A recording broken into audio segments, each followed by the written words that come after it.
We will now solve problems using the concepts of force of friction. Let's start with this problem.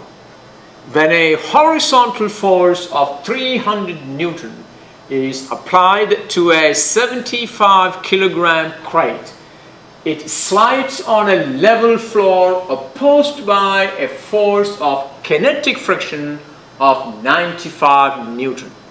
What is the acceleration of the crate? What is the coefficient of kinetic friction between the crate and the floor? Well, let's picture the problem. Here is the crate that is sitting on the floor, and the mass of the crate is 75 kilogram. The weight of the crate, mg, is m times g, that is mass 75 kilogram times 9.8 meter per second squared, is 735 Newton, which will be acting vertically down. The normal force on the crate, Fn. Tell me, what is the normal force on the crate? The normal force will be opposite to this. So that will be the normal force, and that will be equal to 735 Newton. Alright, what are the other forces acting on the crate? So Fn equal to 735 Newton. A force F equal to 300 Newton is applied to the right. There you have a force of 300 Newton applied to the right.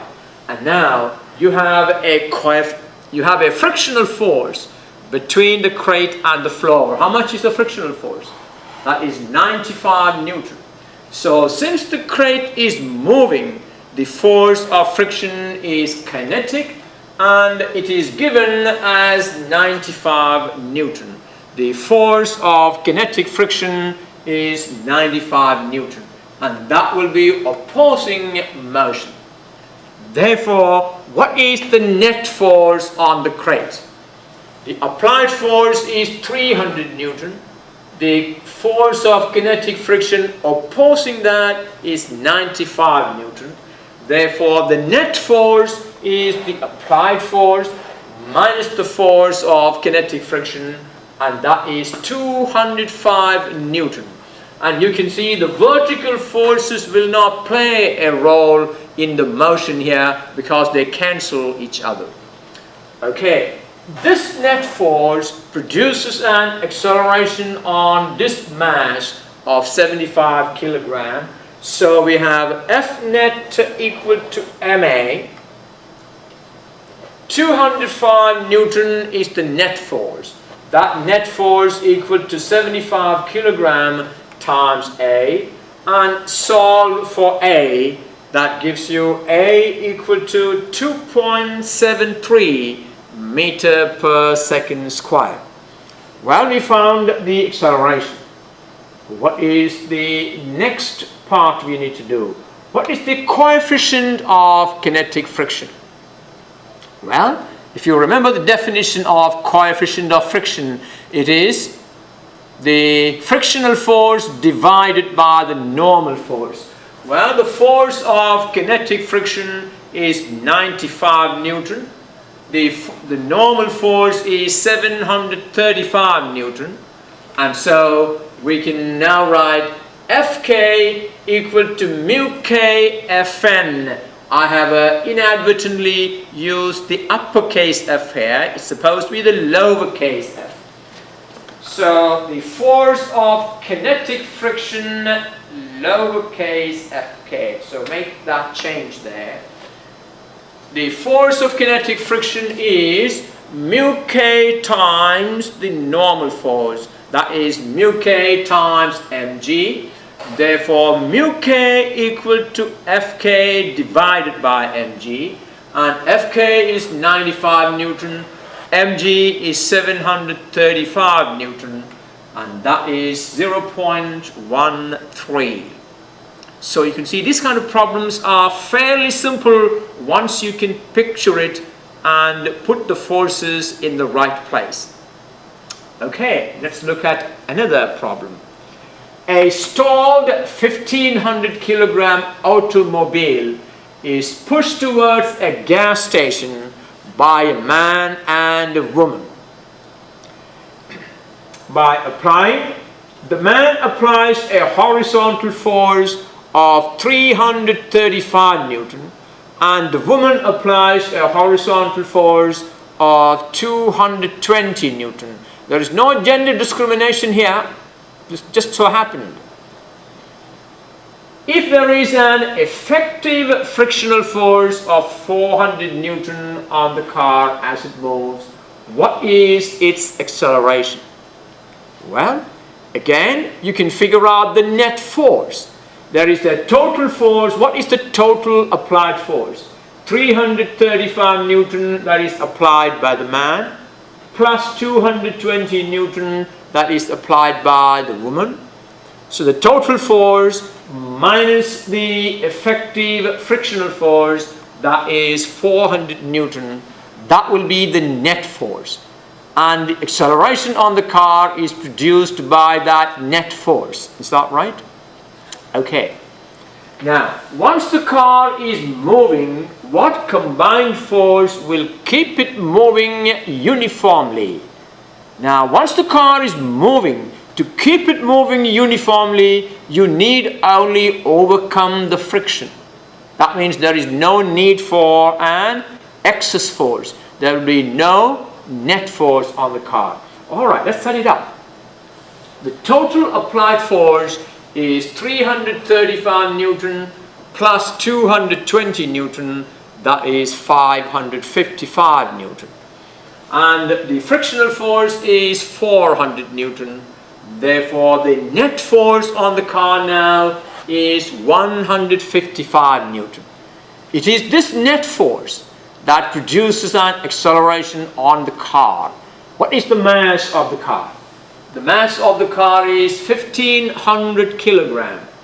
So the acceleration therefore is net force divided by the mass, that is 155 Newton divided by 1500 kilogram, that is 0.103 meter per second square.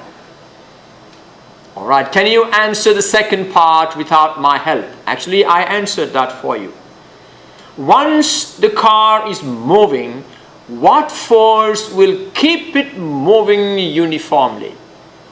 So, once the car begins to move, to keep it moving uniformly, you need only overcome the friction, which is 400 Newton. That means the combined force need only be equal to that 400 Newton. Is that right? Yes. So once the car is in motion, they don't need to produce an acceleration on it. They need only keep it moving steadily. And in order to keep it moving steadily, the forces must be balanced. And the combined force therefore must be equal and opposite to the frictional force.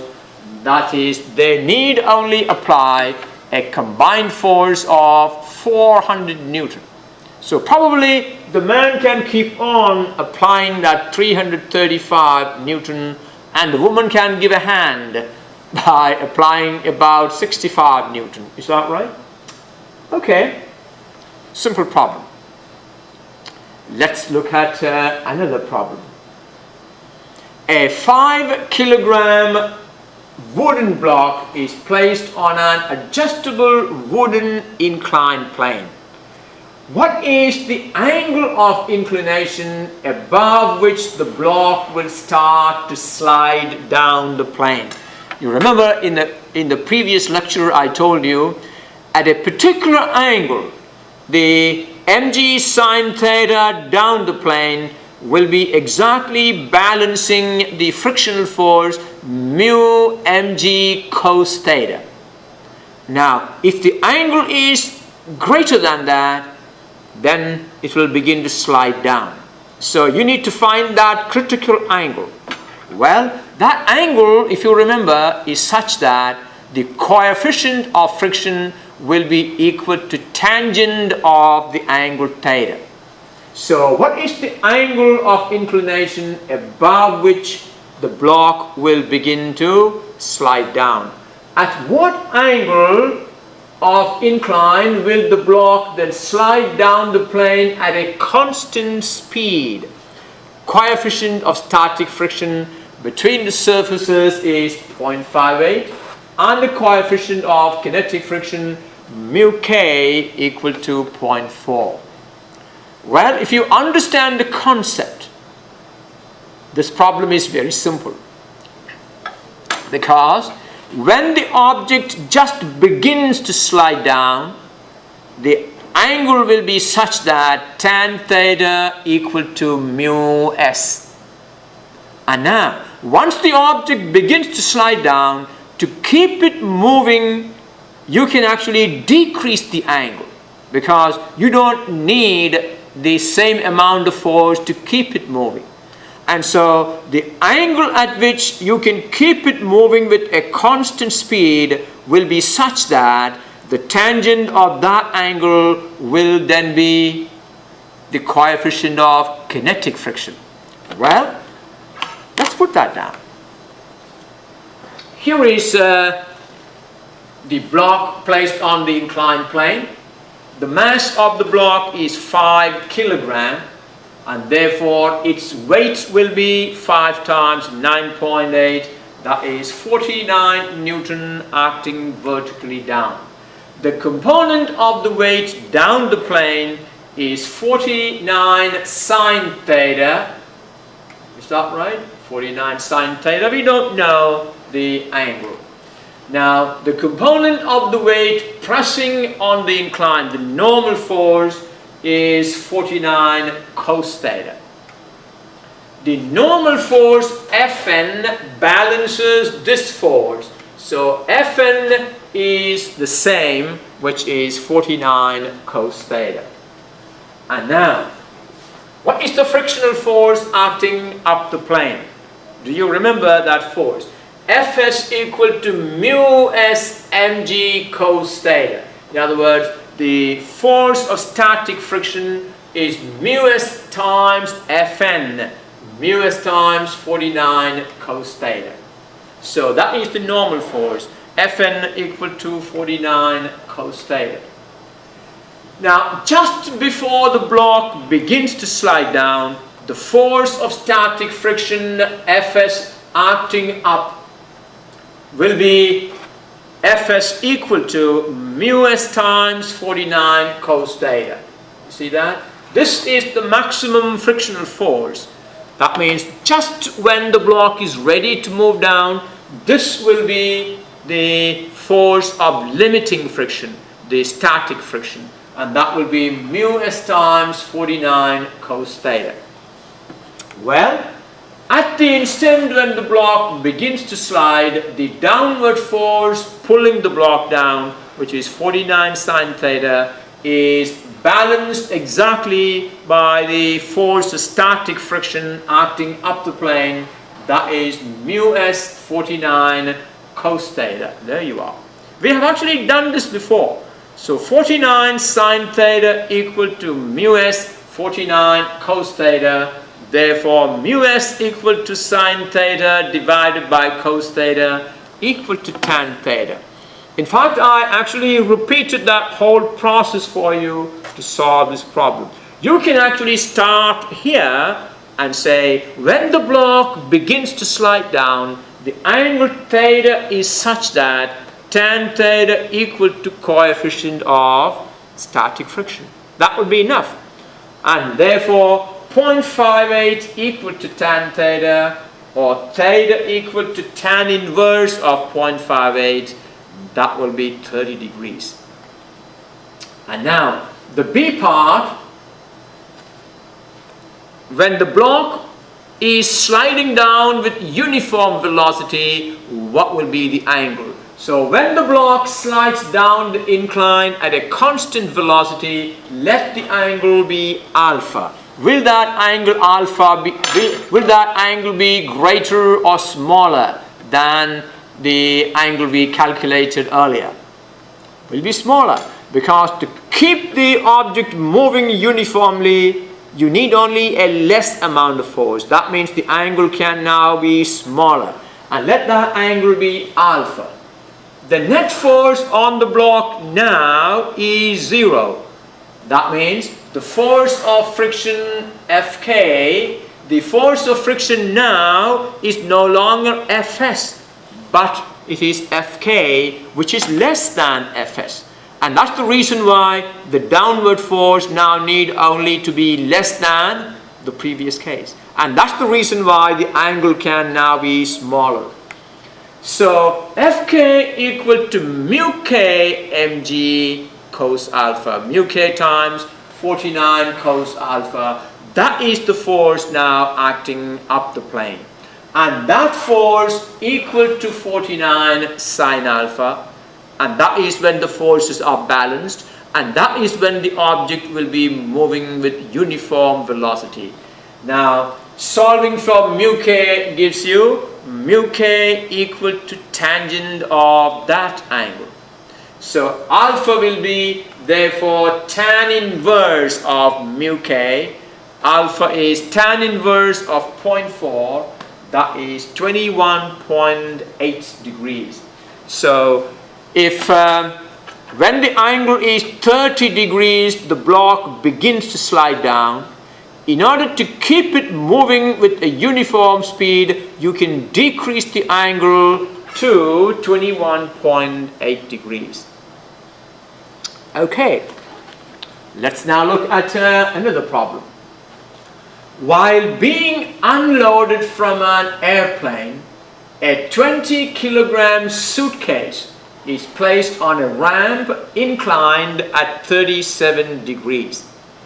When released from rest, the suitcase accelerates down the ramp at 0.25 meter per second squared.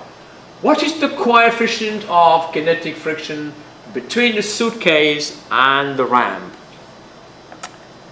Well, we have now an inclined plane again, so let's make a picture of that. This is a suitcase on the ramp inclined at an angle of 37 degrees.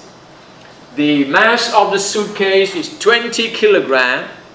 That means its weight will be 20 times 9.8, 196 Newton acting vertically down.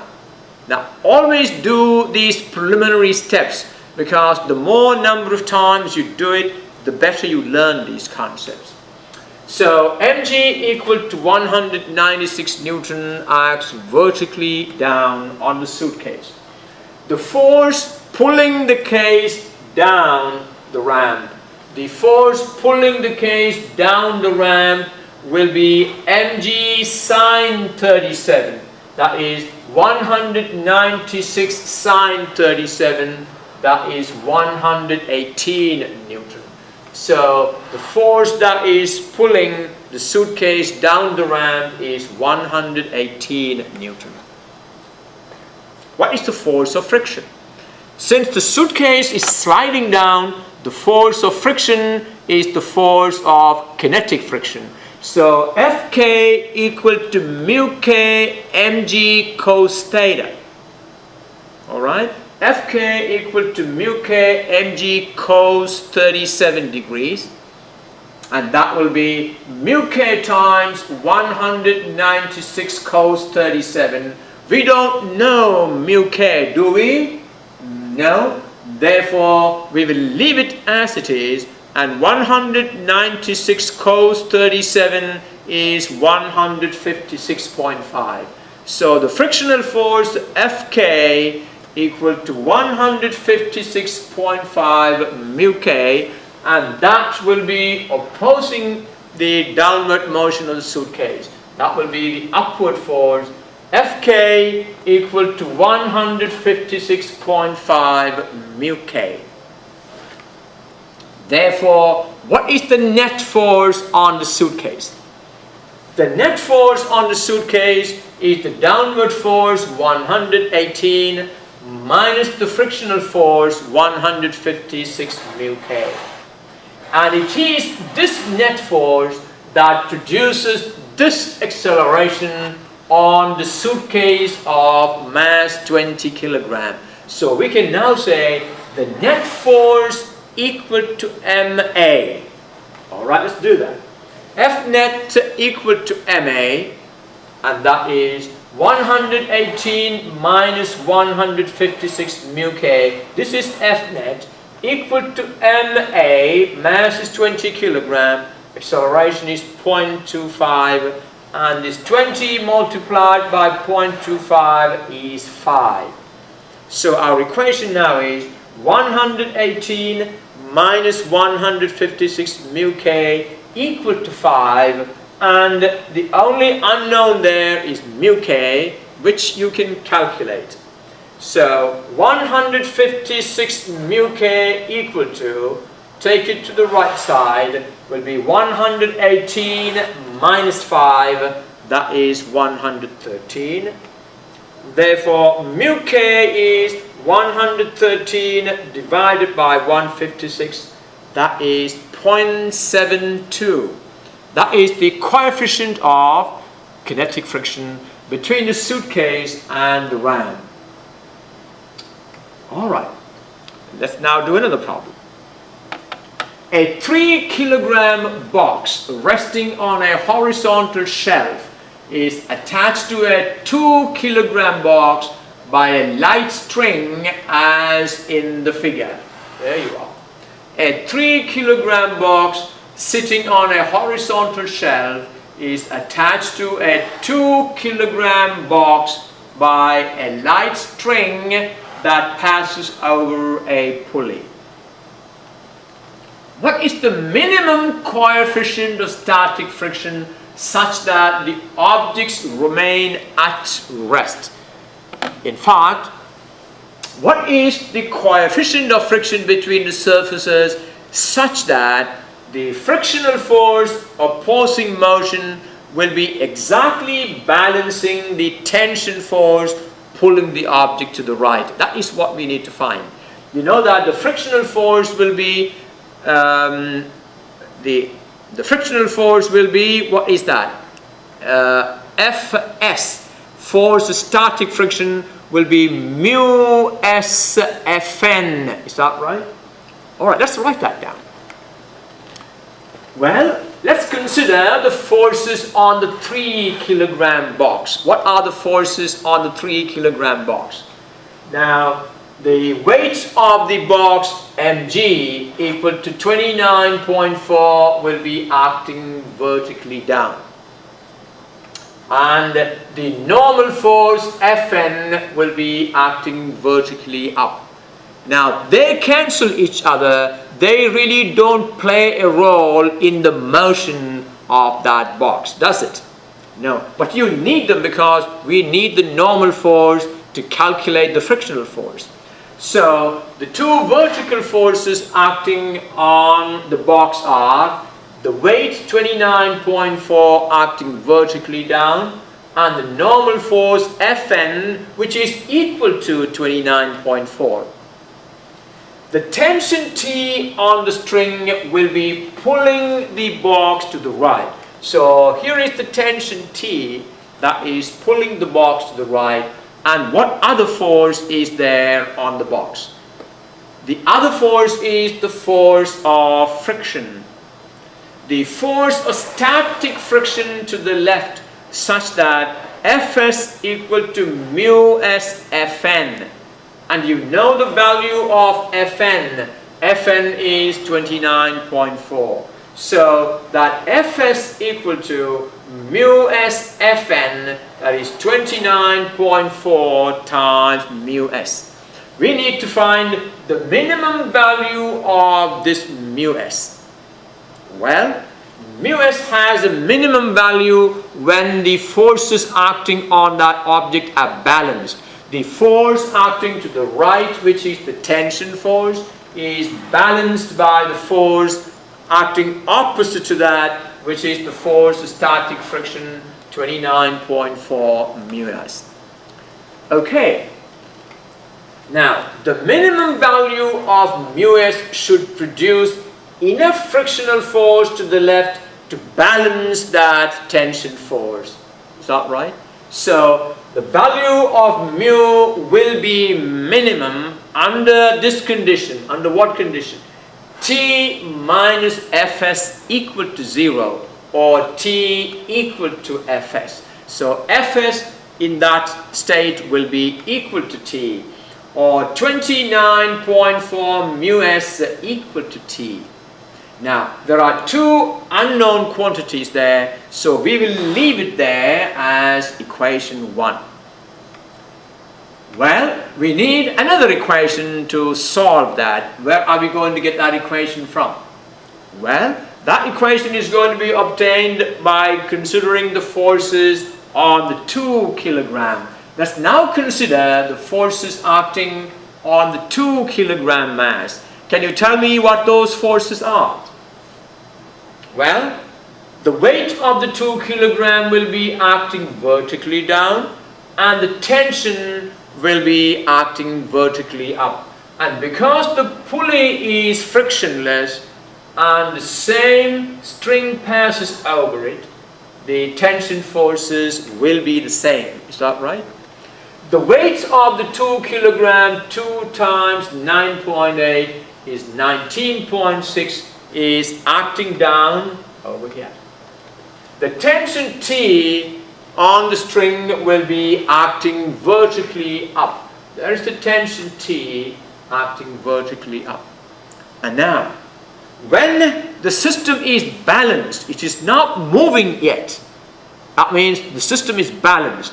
Now, when the forces on this are balanced, 19.6 Newton must be equal to T. Is that right?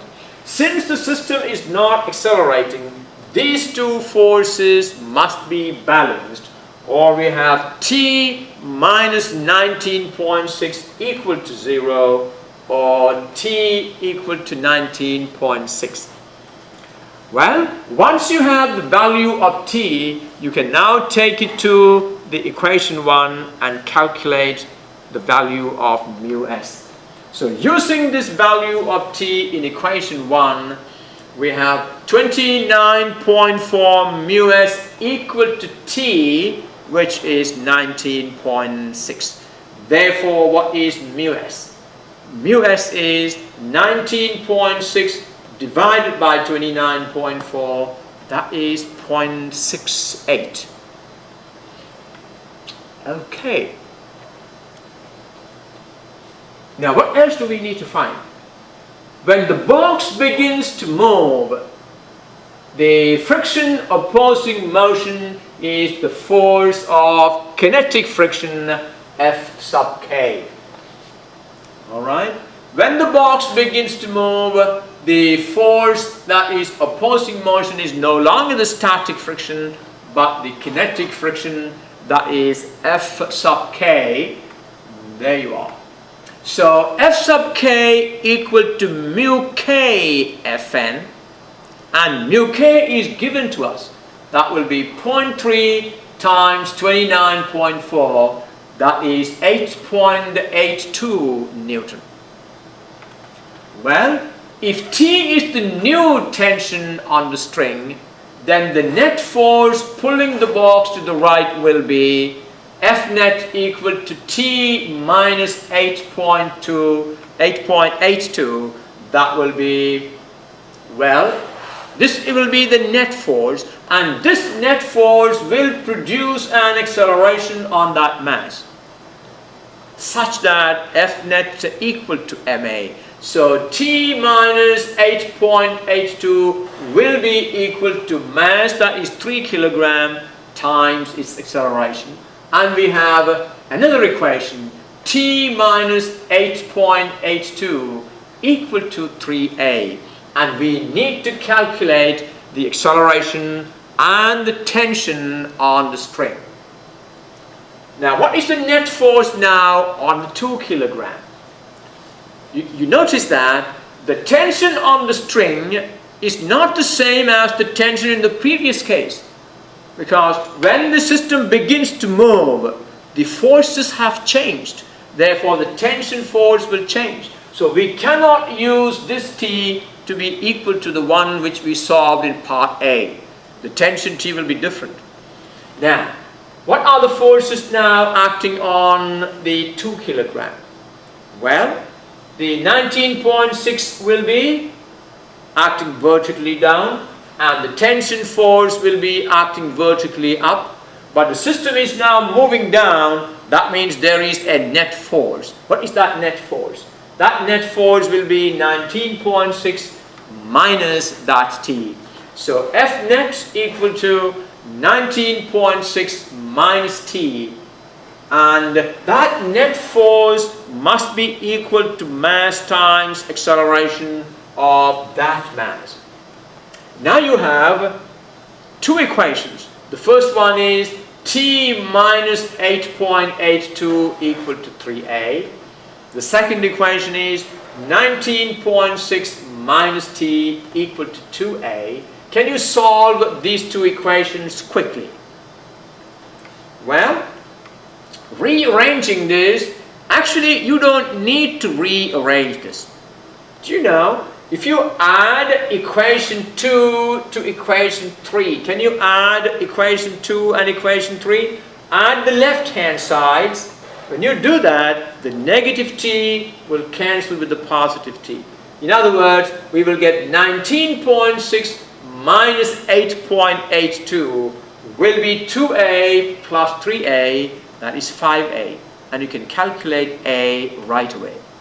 Well, let's go this way. Rearrange equation 1. T minus 3A equal to 8.82. And this equation, when you rearrange, take the negative 2 to the right side. It will become T plus 2A equal to 19.6. And you can solve these two equations without any trouble. Well, this time, let's subtract the top equation from the bottom. Now look at the way I'm going to subtract.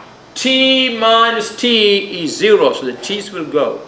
2A minus negative 3A is 2A plus 3A, that is 8A, equal to 19.6 plus 8.82. So you have 5A, is that right? 5A equal to 19.6 minus 8.82, and you can calculate A from there. And solving gives you T equal to 15.3 Newton and A equal to 21.6 meter per second squared. Now this is a very important type of problem, and it'll be useful that you learn how to solve these problems. Okay, let's move on to the next problem. Well, we need to complete that problem. The question is, once you calculate the acceleration, we need to know how long will it take for this object to reach the ground. The 2 kilogram mass has an acceleration of 2.16 meter per second squared. We just calculated the previous slide. The negative sign indicates that it is downward. So you need to now use the value A equal to negative 2.16 meter per second squared. So this mass is moving down with an acceleration A equal to 2.16 meter per second squared.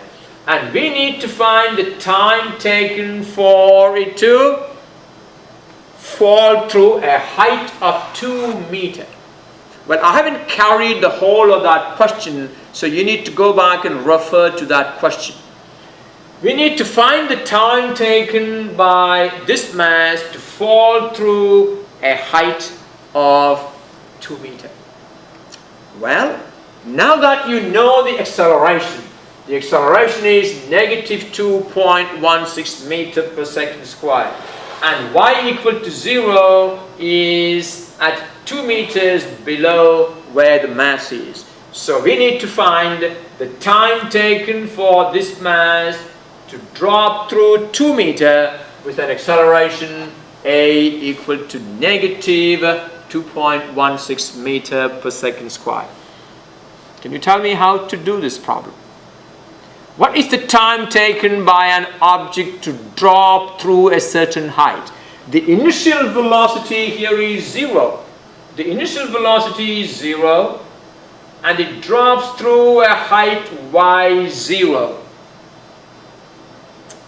What is the equation that will help you to find that time? Well, we know y0. We assume that this is, well, initially the initial velocity of the object is 0. v0 is 0. We are looking for the time taken by the 2 kilogram mass to fall to the ground. That means the time taken for the y position to become 0. Is that right? This is the ground. Now, this is y0 equal to 2. We need to find the time taken for that y position to become 0. So that obviously you need to write down the position function. What is the position function for this object? Y equal to y0 plus v0t plus 1/2 at squared. Now here we need to find the value of this t when this y becomes 0. And you know y0 is 2 meter, v0 is 0, and so all you need to do is set this y equal to 0, replace y0 by 2, and use the value of a. What is the value of a? A is negative 2.16 meter per second squared, and solve for the time. So 0 equal to 2 plus 0 plus 1/2. A is negative 2.16 t squared. Now, that will be, you can see, this will become 2 minus, what is 1/2 of 2.16? 1/2 of 2.16 is 1.08. So this will be 2 minus because of this negative sign. 2 minus 1.08 t squared equal to 0, or 1.08 t squared equal to 2. And therefore t squared equal to 2 divided by 1.08, that is 1.85 seconds squared, or t equal to 1.4 seconds. So under these conditions, when the system begins to move, it will take 1.4 seconds for the 2 kilogram object to drop to the ground. Now, another very important type of problem, and I want you to practice this problem one more time. All right? Another one. An automobile is going up a grade of 15 degrees at a speed of 30 meters per second. The coefficient of static friction between the tires and the road is 0.7. What minimum distance does it take to stop the car?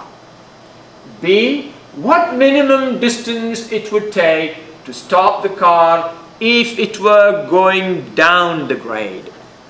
Now, what is the difference between the car going up the grade and the car going down the grade?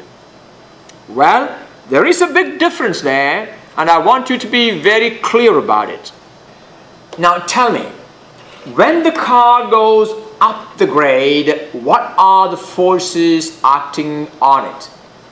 Now, when the car is moving up the grade, what is the direction of the frictional force?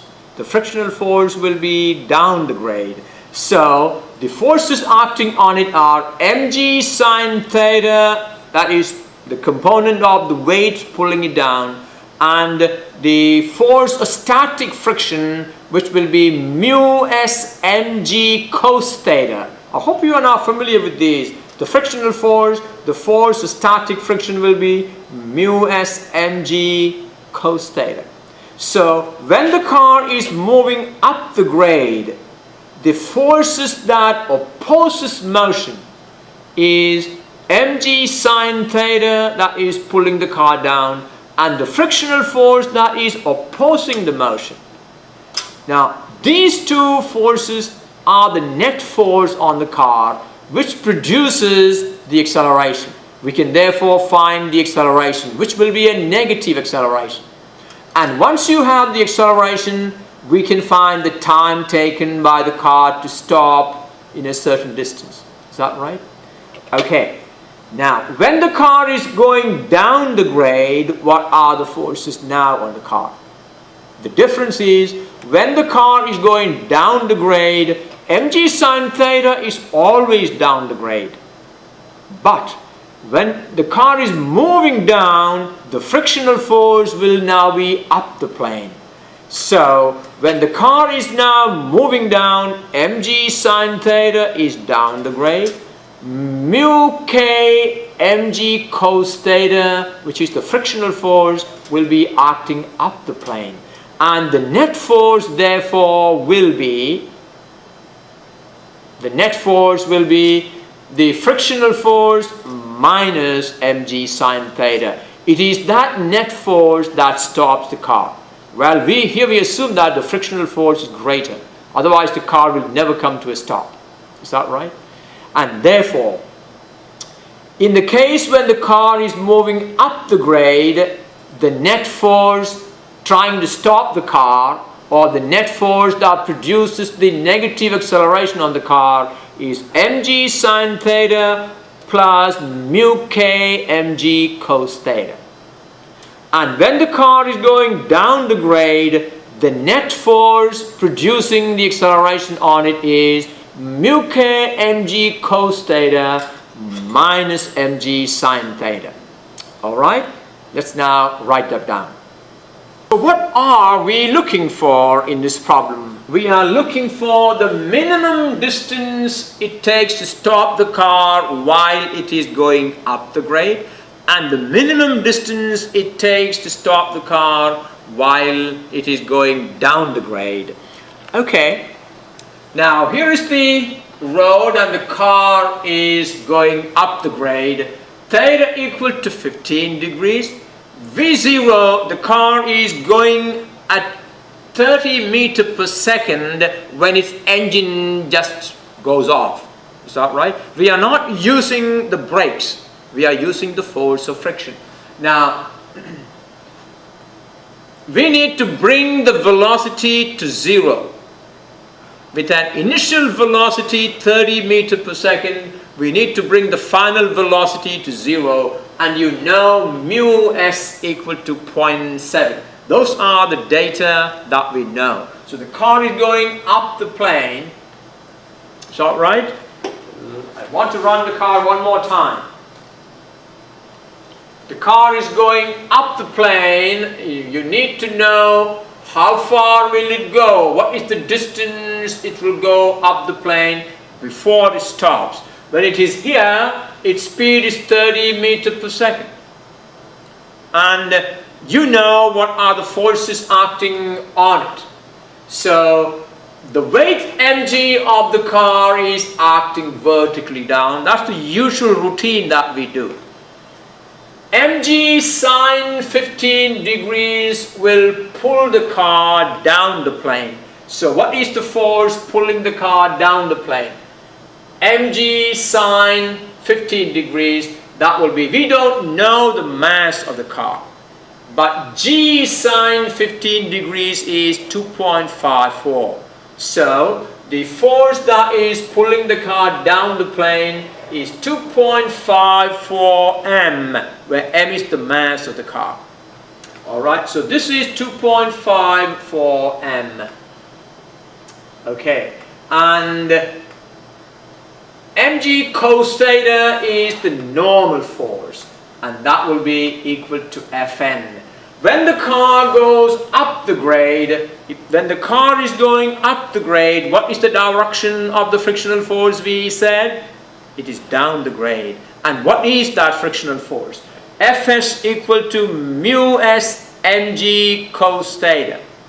Now, mu s is known, we know that is 0.7, and so multiply 0.7 with g cos 15 degrees, and that will give you 6.6. So watch here again, the 6.6 is this mu s, which is 0.7 times 9.8 times cos 15. Now please check that on your own. 0.7 times 9.8 times cos 15 degrees is 6.6. That means Fs is 6.6 m. We don't know the mass of the car, so we leave it as such. The frictional force Fs is 6.6 m. And what is the direction of that frictional force? It is down the grade because the car is going up. So Fs equal to mu s mg cos theta, which is equal to 6.6 m. Alright, now what minimum distance does it take to stop the car?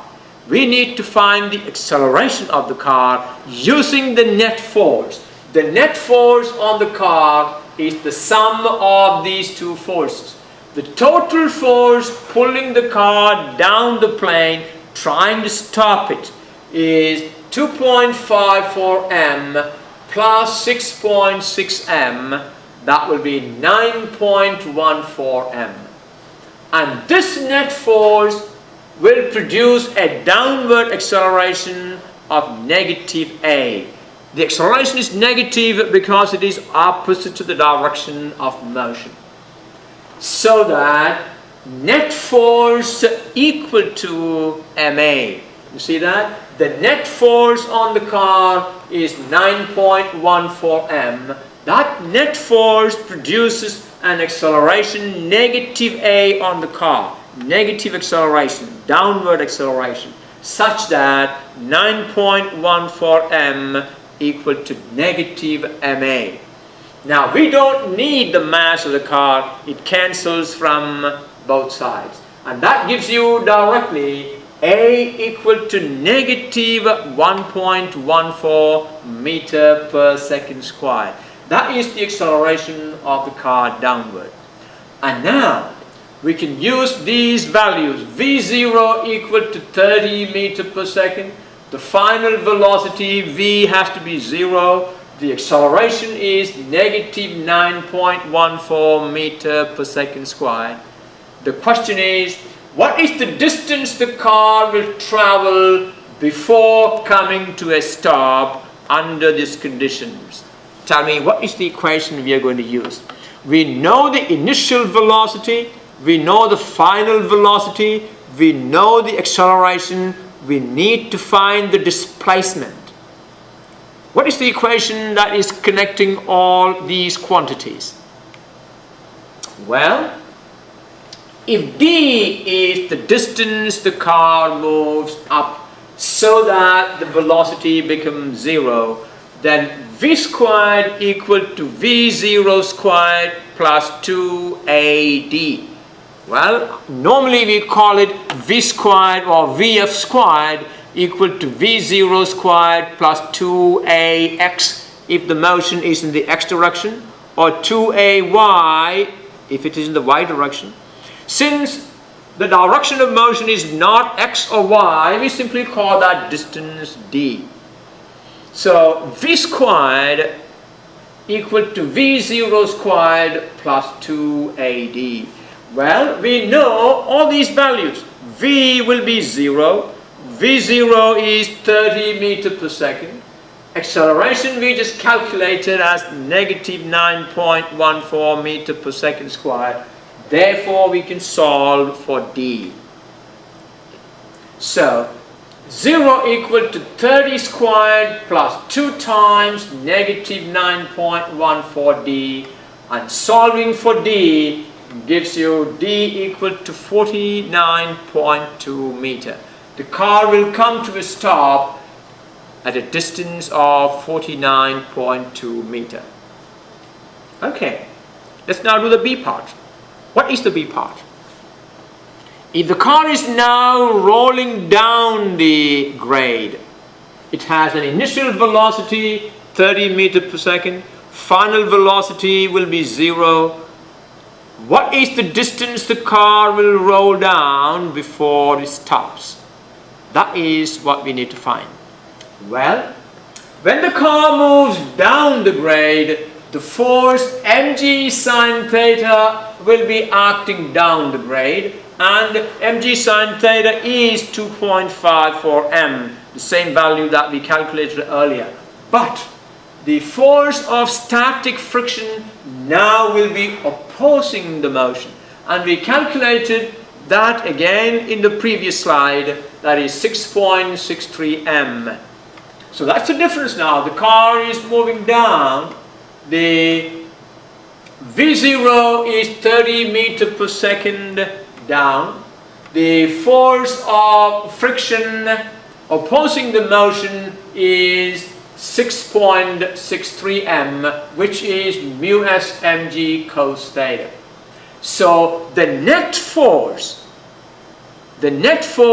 on the car now is mg sine theta minus mu s mg cos theta. And what is that equal to? 2.54 m minus 6.63 m. mg sine theta we calculated earlier is 2.54 m. Mu s mg cos theta is 6.63 m. And that will be, how much is it? And that is negative 4.1 m. The net force on the car is opposite to the direction of motion, and that is the reason why it is going to come to a stop. And this net force is going to produce an acceleration on the car of mass m. F net equal to ma. We can now calculate the acceleration. So F net negative 4.1 m equal to ma, and m will cancel, giving us the acceleration is negative 4.1 meter per second squared. And to find the distance it travels before it stops, we can use the same equation. What's the equation? If d is the distance the car moves down the plane so that v becomes 0, then v squared equal to v0 squared plus 2ad. And again, v will be 0, v0 is 30, a, the acceleration is negative 4.1 meter per second squared, and using those values we can now calculate d, and d equal to 109.8 meter. Okay, I hope you are comfortable with the arguments that we are using in solving these problems. Well, I'm going to stop now. We have done enough number of problems in force of friction, and there is one more lesson in this unit before you are ready for your test 2. I hope you are doing your homeworks regularly. You see, the only way to learn a course like this well is to do all the assigned homework, and make sure that you do them and get back to me if you need any explanations. Alright, I'll see you for next lesson. That will be on circular motion. I will see you for that shortly.